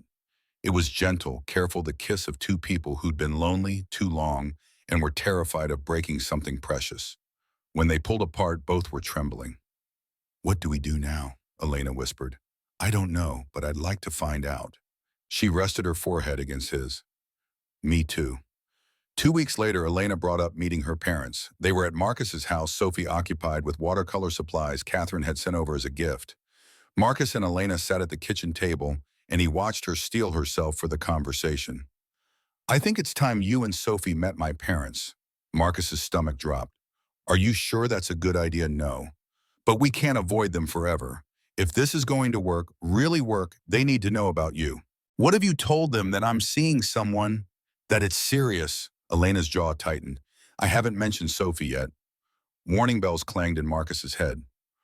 "Why not? I wanted them to meet you both first, to see how good this is before they start judging." Judging? Marcus's voice went flat. "Elena, what aren't you telling me?" She looked away. "My parents have certain expectations. They won't understand at first, but once they see us together, how happy I am, they'll come around." Will they? Marcus heard the bitterness in his own voice. I'm a mid-level accountant who rents a house in Somerville and raises someone else's kid. What exactly is there for them to understand? Don't, Elena's tone sharpened. Don't diminish yourself. I'm not. I'm being realistic about how they'll see me. He leaned back. You grew up in a mansion in Back Bay. I grew up sharing a bedroom with my sister in Quincy. We're from different worlds, Elena. I don't care what world you're from. But your parents will. Elena's silence was answer enough. When Friday night, dinner at their house, she reached for his hand. I'll be right there. I won't let them hurt you or Sophie. It was a promise she couldn't keep, and they both knew it. Friday arrived with the weight of execution day. Marcus, dressed in his interview suit again, helped Sophie into the navy dress they'd bought at Target, the nicest thing she owned. She looked so small and vulnerable that Marcus almost called the whole thing off. But Elena was already on her way. Too late to back out now. They drove to Back Bay, following Elena's Tesla through streets that became progressively more expensive. Past brownstones and tree-lined avenues, past buildings Marcus couldn't afford to look at. Finally stopping in front of a 3-story federal-style mansion that probably cost more than Marcus would earn in his entire life. Sophie pressed her face to the window. Daddy, is this a palace? No, sweetheart. Just a very big house where Elena grew up. She lives here. She has her own place now. Sophie absorbed this, trying to reconcile the Elena who sat on their floor drawing with the Elena who came from this world. Elena met them at the door looking nervous in a way Marcus had never seen. She wore a dress he had also never seen, silk and probably designer, transforming her back into the CEO who'd first approached him. Her armor was on protection against whatever was coming. Ready. Her smile didn't reach her eyes. No, but let's do this anyway. They climbed the steps. Elena's hand found his squeezed once. The door opened. Catherine Hartwell stood there, blonde hair in a perfect bob, Chanel suit, pearls that cost more than Marcus's car.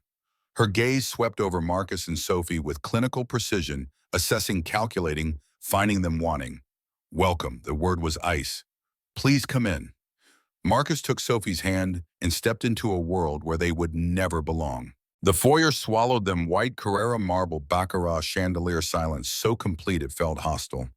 Sophie's Target shoes squeaked against stone, announcing their inadequacy. Robert Hartwell emerged from what looked like a library. Silver hair, Tom Ford suit, handshake that measured worth in seconds. Marcus Chen, no warmth in his voice. And this must be Sophie. Sophie extended her small hand. Nice to meet you, sir. Robert's eyebrow rose fractionally. At least she had manners. They moved to the dining room. Table that could seat 12, set for 5, with china so delicate Marcus was afraid to breathe near it. Catherine poured wine without asking. Preferences seated them strategically. Marcus and Elena separated Sophie between strangers. The first course arrived. Caviar on blini. Sophie looked at the glistening black eggs with barely concealed horror, took a small bite, kept her face carefully neutral, even as Marcus knew she hated it. 7 years old and already learning to lie with her expression. That broke something in him. Robert started the interrogation disguised as small talk. Marcus, Elena mentioned you're an accountant. Yes, Morrison and Associates. We handle mid-market audits and forensic accounting. Morrison. Robert swirled his wine. I don't believe I'm familiar. Are they a national firm, regional? Based in Boston, offices in Providence and Hartford? I see, the words dripped with dismissal. What did you study? Accounting and finance. UMass Boston. Full scholarship, graduated magna cum laude. Impressive. Catherine's tone suggested it wasn't. And you're raising Sophie alone. The shift was jarring from Marcus's inadequacies to Sophie's existence as a problem. Yes, my wife passed away 6 years ago. How tragic. No emotion behind the words. Catherine turned to Sophie. And how old are you, dear? Sophie swallowed her water carefully. 7 3/4. 7. Such a formative age. Catherine's smile was surgical. You must need so much. Stability, structure, a proper family unit. Marcus's jaw clenched. She has those things. Does she? Catherine's voice softened into something worse than anger. A single father working full-time, no mother in the picture. That seems like a challenging environment for a young girl. Father Elena's voice cut through sharp. Sophie is thriving. She's talented, intelligent. I'm not questioning the child's abilities. Robert's interruption was smooth. I'm questioning whether one parent working a demanding job with limited resources can provide everything a child needs. The accusation hung in the air. Marcus felt Sophie shrink beside him, absorbing the subtext that she was the problem, that her existence made him insufficient. The second course arrived. Lobster bisque. Marcus had lost his appetite for somewhere between the caviar and being told he was failing his daughter. Catherine pivoted with predatory grace. Marcus, what are your career prospects? Where do you see yourself in 5 years? I'm being considered for senior accountant. Partner track in 3 to 5 years if I continue on my current trajectory. Partner, Robert's laugh was brief cutting. What does that translate to in compensation? Father Elena's voice rose. It's a fair question. Robert turned back to Marcus, all pretense of politeness abandoned. Elena is worth conservatively $30 million. Her company is valued at $65 million. You understand our concern about intentions. The accusation landed like a slap. Marcus set down his spoon with deliberate care. I'm aware of the disparity, Mr. Hartwell. I didn't pursue Elena. She approached me. How convenient for you. Father, that's enough, is it? Catherine's voice was quieter but no less lethal. We've worked very hard to build our family's position, Elena. Your success is something we're enormously proud of. But you have to understand our perspective. A man with a modest job and a child from a previous marriage approaching our daughter. He didn't approach me. I approached him. Elena's words came out clipped. And Marcus has never asked me for anything. Not money, not connections, not help. He's been raising Sophie alone for 6 years, doing everything himself. Your best is admirable, Catherine turned to Marcus. But Elena deserves more than admirable. She deserves exceptional. Sophie's fork clattered against her plate. The sound cut through tension like breaking glass. She stared at her hands, tears building. Marcus pushed back from the table. Sophie, get your coat. Marcus, please, Elena reached for him. No. The word came out harder than he intended. This was a mistake. I shouldn't have brought her here. He stood, helped Sophie out of her chair. She was crying silently now, tears streaming down her face. Catherine opened her mouth to speak, but Marcus cut her off. My daughter is crying because you just spent the last hour telling her she's a burden, that her existence makes me inadequate, that she's the reason I can't be with Elena. His voice was controlled, lethal. We're leaving. Elena followed them to the foyer. Marcus, wait. Let me talk to them. They just need time. Time for what? To accept that I'm poor, that Sophie isn't their blood. He grabbed their coats from where uniformed staff had hung them. They made their position very clear. They're just protective. They're cruel. Marcus looked at her, saw the woman he'd been falling for overlaid with this world she came from. And you brought us here, knowing they would be. You knew they'd judge us, and you brought Sophie anyway. Elena's face crumpled. I thought they'd be different. I thought if they saw, you saw how good you are. Well, they saw. He finished buttoning Sophie's coat with shaking hands. And we're not good enough. We'll never be good enough for your world. From the dining room, Robert's voice carried, Elena, come back inside. Let them go. Elena looked torn between two worlds. Marcus made the decision for her. Goodbye, Elena. He walked out, Sophie's hand in his, leaving Elena standing alone in her parents' mansion. In the car, Sophie sobbed against her seatbelt, small body shaking with the kind of crying that came from somewhere deeper than disappointment. Marcus pulled to the side of Beacon Street, unable to drive, while his daughter fell apart beside him. He climbed into the back seat, pulled her into his arms. They hate me. Her voice came out, broken, muffled against his shirt. They think I make you bad. They don't hate you. They don't even know you. But they said you can't give me good things. That I make everything wrong. They're wrong, so wrong, Sophie. He held her tighter, feeling her tears soak through fabric to skin. You are the best thing in my life. You make everything right. But even as he said it, doubt crept in like poison. Maybe the Hartwells were right. Maybe Sophie would be better off with a father who could provide more, who wasn't stretched so thin he could barely hold it together. Maybe loving her wasn't enough when love couldn't pay for art classes or college or the future she deserved. The drive home passed in silence, broken only by Sophie's occasional hiccuping breath. She fell asleep against the window somewhere near Somerville, exhausted from tears. Marcus carried her inside, tucked her into bed, without changing her out of the dress that had been supposed to make her look nice enough for people who would never think anything was nice enough. She stirred briefly, eyes opening halfway. Is Elena gone? His throat closed around words he didn't want to speak. Yeah, sweetheart, she's gone. Forever, I don't know. Sophie turned toward the wall, pulled her rabbit close, retreated into the only safety she understood. Unconsciousness, where nothing could hurt her. Marcus sat on the edge of her bed until her breathing evened out, then retreated to the living room. Sat on the floor in the dark because sitting on furniture felt like too much effort, like his body had forgotten how to function in normal ways. His phone lit up with Elena's calls. He declined them all. Text messages piled up, apologies, explanations, pleas to talk.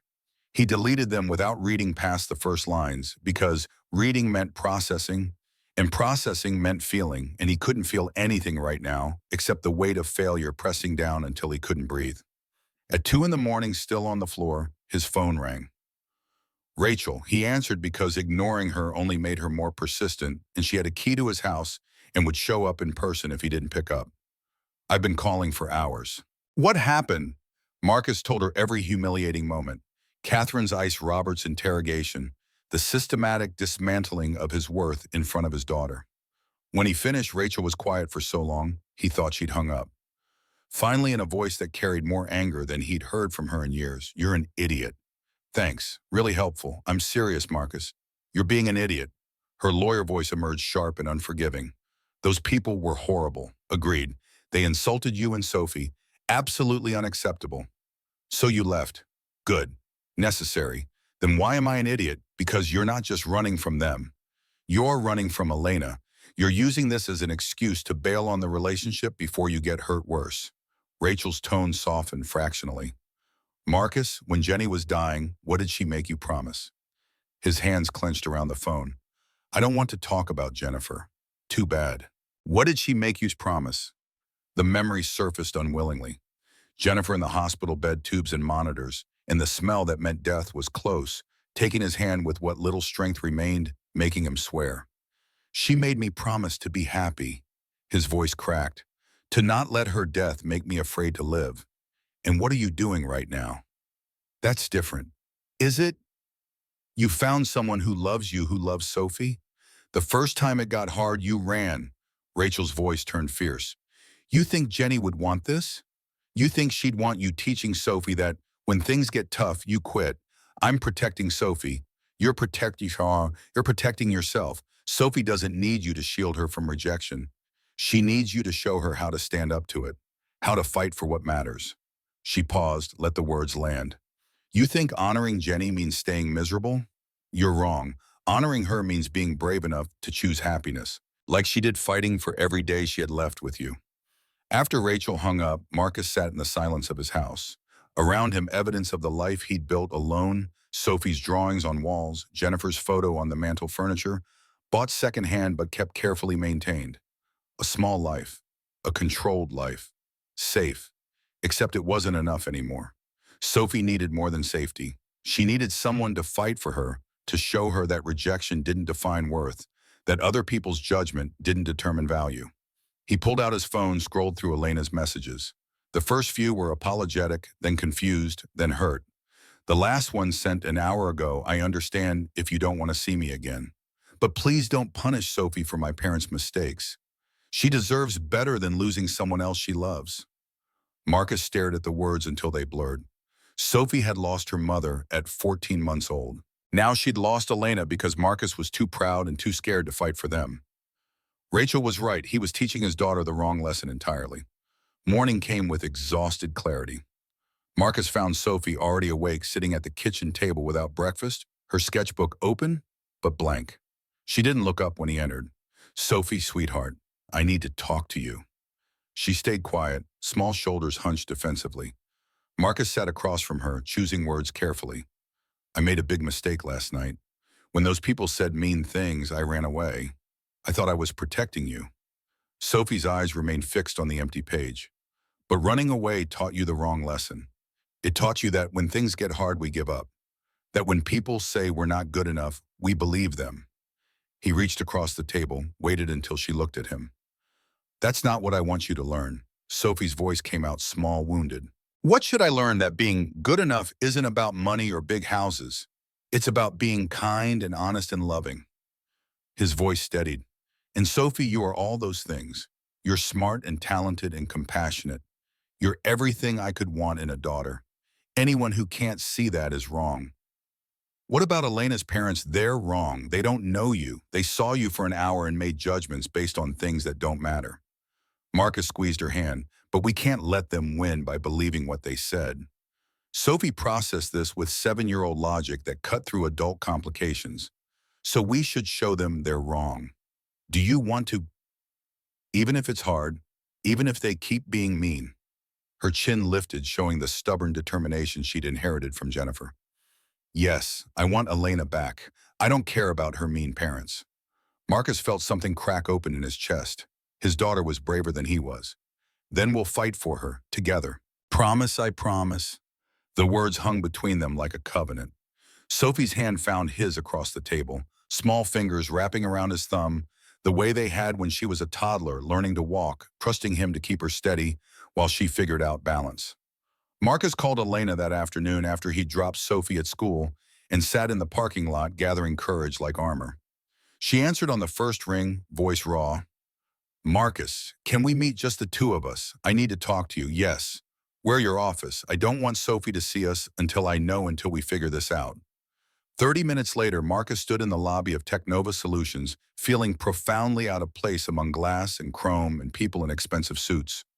The receptionist called up, and Elena appeared almost immediately, looking terrible in a way that made his heart ache. Dark circles, hair pulled back severely, armor back in place, but failing to hide the damage underneath. They didn't hug, didn't touch, just stood in the lobby while employees pretended not to stare. I'm sorry, Marcus's voice was low.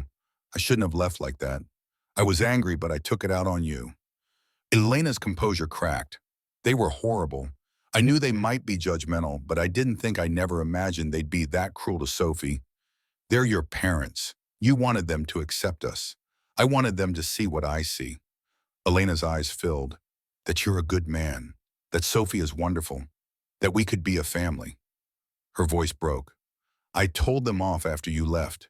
Told them they were wrong about everything. My father said I was throwing away my future. My mother said I was choosing a stranger over my family. What did you say? I said you weren't a stranger. That in 3 months you and Sophie had become more family to me than they'd been in years. Elena's voice dropped to barely audible. Then I left. Haven't spoken to them since. Marcus absorbed this, recalibrating everything. Elena had chosen them, had stood up to her parents, walked away from that world, and he'd pushed her away without giving her a chance to prove her choice. I'm scared. The admission cost him, scared that your parents are right, that I can't give you what you deserve, that Sophie will grow up in your world always being reminded she doesn't belong. So we let them win. We give up because they're terrible people. No, Marcus stepped closer. We fight. But I need to know you're in this, really in this, not just rebelling against your parents, not looking for a family because they rejected you. I need to know you love Sophie and me enough to face judgment every holiday, every family event, enough to choose us over and over. Elena closed the distance between them, voice fierce with certainty. I love Sophie. I've loved her since that first day at the park when she taught me to feed ducks. I love her laugh and her drawings and the way she explains things with complete confidence, even when she's wrong. Her hands found his. And I love you. I love how you make pancakes on Saturday morning and read her stories with different voices and work yourself exhausted to give her everything you can. I love your integrity and your kindness and how you see me as a person, not a bank account. She held his gaze. My parents will never accept us. You need to understand that. They'll make every interaction difficult, every holiday a battle. Then they'll lose you. Because I'm choosing you. Elena's grip tightened. I'm choosing Sophie. I'm choosing this family we're building. I don't care what they think. Marcus pulled her against him, felt her shake with tears, or relief, or both. Around them, the Technova lobby buzzed with activity that faded to background noise. Just them holding each other, making promises in the wreckage of what they'd almost lost. Come home, he whispered against her hair. To us, where you belong. Elena pulled back, wiping her eyes. Can I? After everything, Sophie wants you back. She told me this morning she wants to fight for you. Marcus managed a smile. Turns out my 7-year-old is braver than I am. She gets that from you. No, she gets it from her mother. His throat tightened. Jennifer would have fought your parents, would have told them exactly what she thought. I think she'd like you. I think she'd be glad Sophie has you. Elena kissed him then, soft and certain tasting of salt in promise. When they broke apart, she was smiling through tears. Take me home, Marcus, to my family. 3 weeks of silence from the Hartwells. Elena had expected calls, confrontations, the pressure her parents typically applied when she made decisions they disapproved of. Instead, nothing. Radio silence more unnerving than conflict. She filled the void with Marcus and Sophie. Saturdays became assumed, but other nights crept in. Dinner on Wednesdays, homework help on Thursdays. Elena's penthouse in Seaport gathered dust, while she spent evenings in Marcus's cramped living room teaching Sophie watercolor techniques Catherine had taught her decades ago. The parallels weren't lost on her. Her stepmother had earned Elena's trust through patient presence, showing up week after week until Elena stopped flinching at affection. Now Elena was doing the same with Sophie, learning that motherhood wasn't biology, but consistency. On a Tuesday in late March, Elena's phone rang during a product demo with potential clients in New York. She glanced at the screen, mother, and declined the call. 15 seconds later, it rang again. Then again. Elena excused herself from the video conference, stepped into her private office. What Catherine's voice came through, clipped and controlled. Your father and I would like to see you. And Marcus and Sophie. Her name is Sophie. We'd like to see all of you. This Saturday, Neutral Ground Cafe Malene in Harvard Square. 2 p.m. Elena's instinct screamed trap. Why? Because you're our daughter. Because you clearly intend to continue this relationship despite our concerns. A pause waited with something Elena couldn't identify. Because we'd like to try again. Properly. The word caught Elena off guard. Properly. As if the dinner had been a failed first draft, not a calculated attack. I need to talk to Marcus. Of course, let me know by Thursday. The line went dead before Elena could respond. She called Marcus from her office, explained the situation. His immediate response was exactly what she expected. No. They had their chance. They used it to make Sophie cry. I'm not putting her through that again. What if they've changed their minds? Even as Elena said it, doubt crept in. What if they actually want to try? People like your parents don't change in 3 weeks. The certainty in his voice stung because it mirrored her own suspicions. But underneath ran a thread of something else, hope she didn't want to acknowledge. Hope that her parents might see what she saw. That family didn't require choosing between the man she loved and the people who raised her. 1 hour. Public place. The moment they say anything cruel, we leave. Elena's throat tightened. I need to try Marcus. They're still my parents. Silence stretched on Marcus's end. Finally, 1 hour.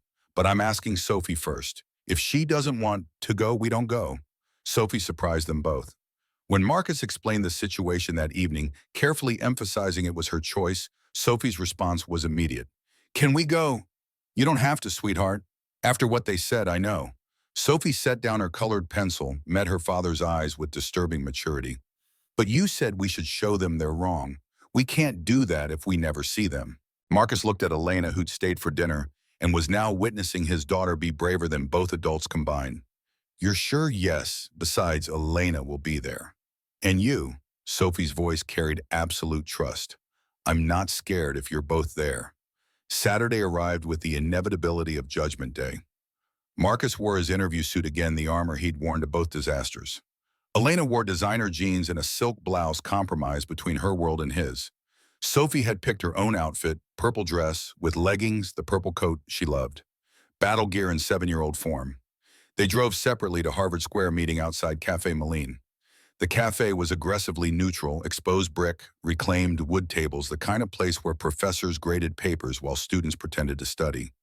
Middle ground between Marcus's Somerville and Elena's Back Bay. Robert and Catherine were already seated at a corner table, dressed down in a way that felt calculated, but Elena chose to see his effort. Robert in slacks and a sweater, Catherine in an elegant pantsuit without the Chanel armor. Sophie walked between Marcus and Elena, holding both their hands. When they reached the table, she extended her hand to Catherine without prompting. Hello, Mrs. Hartwell. Thank you for inviting us. Catherine blinked clearly, not expecting formality from a child. She shook Sophie's hand, something flickering across her face that might have been surprise or might have been shame. Hello, Sophie. Thank you for coming. They sat. Elena positioned herself between Marcus and her parents' literal and metaphorical buffer. A waiter appeared immediately at Robert's world, where staff anticipated needs before they were voiced. They ordered coffee hot chocolate for Sophie with extra whipped cream. Catherine spoke first, words clearly rehearsed, but delivered with effort at sincerity. We wanted to apologize for our behavior at dinner. We were rude, judgmental, and unkind. Particularly to you, Sophie. That was inexcusable. Sophie looked at Marcus, seeking guidance. He gave a microscopic nod and accept the apology, but don't make it easy. Thank you for saying that. Sophie's voice was small but steady. It hurt my feelings when you said I made my daddy not good enough. Catherine's composure cracked, genuine pain crossing her face. I know, I'm sorry. I was wrong. Why did you think that Sophie's question carried no guile, just genuine confusion? My daddy takes care of me really good. He makes pancakes and helps with homework and reads stories. He's the best daddy. Robert cleared his throat and Marcus tensed, preparing for another attack. But Robert's voice when he spoke carried something unexpected: uncertainty. We didn't question your father's devotion, Sophie. We questioned whether one person, regardless of dedication, could provide everything a child needs. But I have two people now. Sophie gestured between Marcus and Elena. Elena helps too. She teaches me art and reads to me and makes me laugh. So I have everything I need. The simple logic of a child cutting through adult complications. Elena watched her parents absorb this, saw something shift in Catherine's expression. Not quite acceptance, but maybe the beginning of understanding. Marcus stayed quiet, letting Sophie speak for herself, but his hand found Elena's under the table. Squeezed once united front, even in silence. Robert leaned forward, and Marcus braced for condescension. Instead, Robert's tone carried genuine curiosity. Marcus, I was unnecessarily harsh about your financial situation. Elena has explained that you didn't pursue her, that this relationship began at her instigation. Does that matter? Marcus's tone was careful. Whether I pursued her or she pursued me, you still think I'm not good enough. I think Robert chose words with visible effort. I think I judged you by metrics that don't apply. You're not trying to access Elena's wealth. You haven't asked for anything. That's become clear. I don't want Elena's money. I want Elena. Then what happens when Sophie needs something you can't afford? Robert wasn't being cruel now, just pragmatic. College medical care opportunities that require resources you don't have. Pride doesn't pay tuition. The question landed like a blade. Marcus's jaw tightened and Elena opened her mouth to defend him. But he spoke first. You're right. The admission clearly surprised Robert. I can't afford private school or expensive art classes or Harvard. I'm doing the math every month trying to make sure Sophie has what she needs. And most months I come up short. His voice stayed level. But Sophie isn't learning that her worth is measured in dollars. She's learning that love means showing up, working hard, sacrificing. Those are lessons your money can't buy. Catherine's expression flickered pain. Maybe recognition. Money can't buy integrity. She spoke quietly. Agreed, but it can buy security, opportunity, access. Why should Sophie be denied those things because of pride? I'm not denying her anything. Aren't you? Catherine's voice softened in a way that was somehow worse than anger. Marcus, I need to tell you something. Something Elena doesn't know. Elena straightened. Mother, what I grew up in Southie. Catherine's words dropped like stones. My father was a plumber. My mother cleaned houses. We lived in a 2-bedroom apartment with my 3 siblings. I shared a bedroom until I was 16. The revelation silenced the table. Elena stared at her mother, processing information that contradicted everything she'd believed about her family's history. Robert was old Boston money, but Catherine, who obsessed over pedigree and status and belonging. I met your father at Boston University. Full scholarship, only way I could afford it. Catherine's hands trembled slightly around her coffee cup.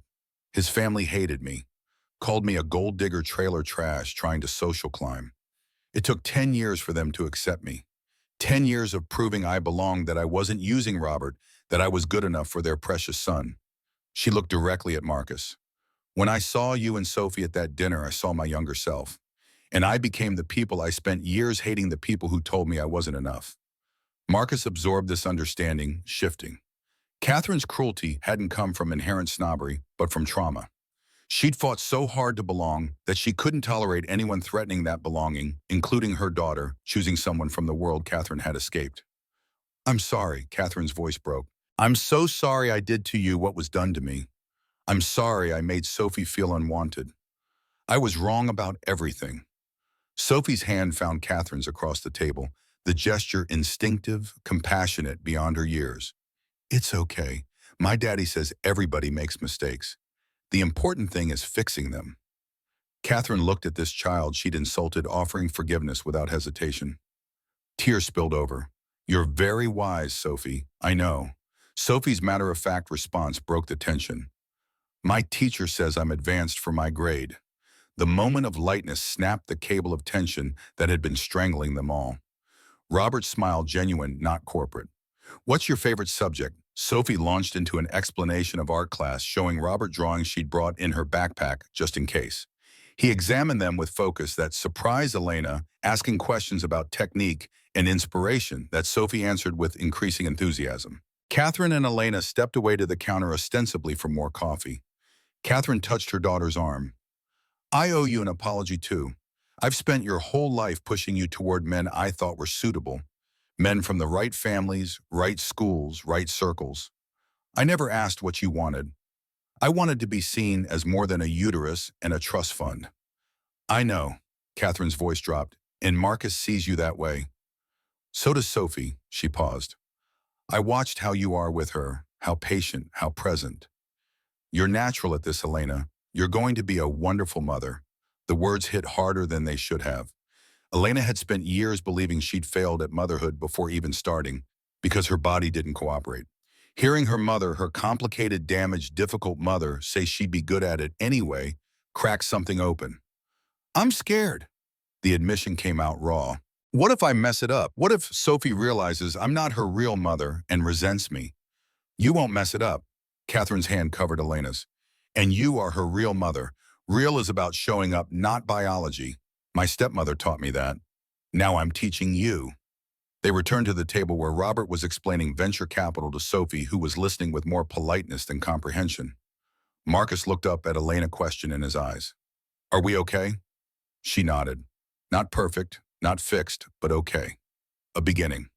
They stayed at the cafe for 2 hours. Conversation remained careful adults navigating around past damage. But Sophie's presence smoothed rough edges, her questions forcing honest answers that couldn't hide behind adult complications. When they finally stood to leave, Catherine pulled Sophie aside. Would you like to learn watercolors? Real classes at the Museum of Fine Arts. I teach a program for children on Saturday mornings. Sophie's eyes went wide. Really, you teach art? I do. Have for 15 years. It's my favorite thing. Catherine glanced at Marcus. If your father agrees, you could join my class. No charge. I'd love to have you. Marcus's pride warred with practicality. Free art classes from the Museum of Fine Arts taught by his daughter's grandmother-to-be. His instinct screamed to refuse to insist he'd find a way to pay. But Sophie's expression, hope and excitement and longing made the decision for him. That's very generous. Thank you. Sophie hugged Catherine spontaneously, fiercely. Thank you, Grandma Catherine. The title hung in the air and Catherine's face crumpled into tears she didn't try to hide. Call me Grandma Catherine if that's okay with your father. Sophie looked at Marcus for permission. He nodded, swallowing hard. Robert shook Marcus's hand at the curb. I'd like to take you to lunch next week. Just the two of us, if you're available. Marcus's suspicion must have shown because Robert's mouth twitched toward a smile. Not an ambush. I want to understand your work. Forensic accounting, you catch people who steal from their companies. Essentially, yes. I analyze financial patterns, identify irregularities that suggest fraud. Interesting. I have a colleague dealing with some irregularities in his portfolio company's books. Would you be willing to consult paid naturally? Your standard rate plus a premium for short notice. The job offer disguised as a lunch invitation. Marcus could see it for what it was, Robert trying to help to bridge the gap, to prove that accepting assistance didn't mean accepting charity. Elena caught Marcus's eye, gave the smallest nod. Take the risk. Give them a chance. Sure, I'll bring my calendar to lunch. They parted with tentative warmth. Not the instant reconciliation of movies, but something more realistic, damaged people trying to do better. Sophie waved at her new grandparents from the back seat of Marcus's Honda, and they waved back like real family instead of adversaries. In the car, Sophie bounced with excitement. I get to take real art classes at a museum. With Grandma Catherine, Marcus met Elena's eyes in the rearview mirror. She sat in the back seat with Sophie, choosing the child over the adult position in front. Always choosing Sophie. He mouthed, thank you. She mouthed back, I love you. And for the first time since that Christmas night 3 months ago, when a stranger had asked an insane question, Marcus let himself believe it might actually work.